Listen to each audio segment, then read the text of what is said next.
பெங்களூரு நோக்கி புறப்பட இருந்த இண்டிகோ பயணிகள் விமானத்தில் பயணி ஒருவர் தன்னுடன் வெடிகுண்டு கொண்டு வந்திருப்பதாக கூறியதால் வாரணாசி விமான நிலையத்தில் சனிக்கிழமை இரவு பரபரப்பான சூழல் உண்டானது. தொடர்ந்து விமானத்தை முழுமையாக சோதனையிட்ட வெடிகுண்டு தடுப்பு பிரிவு அதிகாரிகள் மிரட்டல் புரளி என்பதை உறுதிப்படுத்தினர். போலி வெடிகுண்டு மிரட்டல் விடுத்த கனடா நாட்டைச் சேர்ந்த அந்த பயணியை காவல்துறையினர் தடுப்பு காவலில் வைத்து விசாரித்து வருகின்றனர். உத்தரப்பிரதேச மாநிலம் வாரணாசி விமான நிலையத்தில் கடந்த சனிக்கிழமை இரவு பெங்களூரு நோக்கி இண்டிகோவின் பயணிகள் விமானம் புறப்பட தயாரானது. அப்போது பயணி ஒருவர் தான் வெடிகுண்டு வைத்திருப்பதாக விமான பணியாளர்களிடம் தெரிவித்துள்ளார்.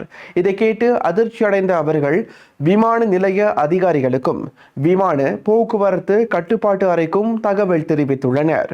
பாதுகாப்பு காரணங்களுக்காக விமானத்தில் இருந்து பயணிகள் அனைவரும் இறக்கிவிடப்பட்டனர்.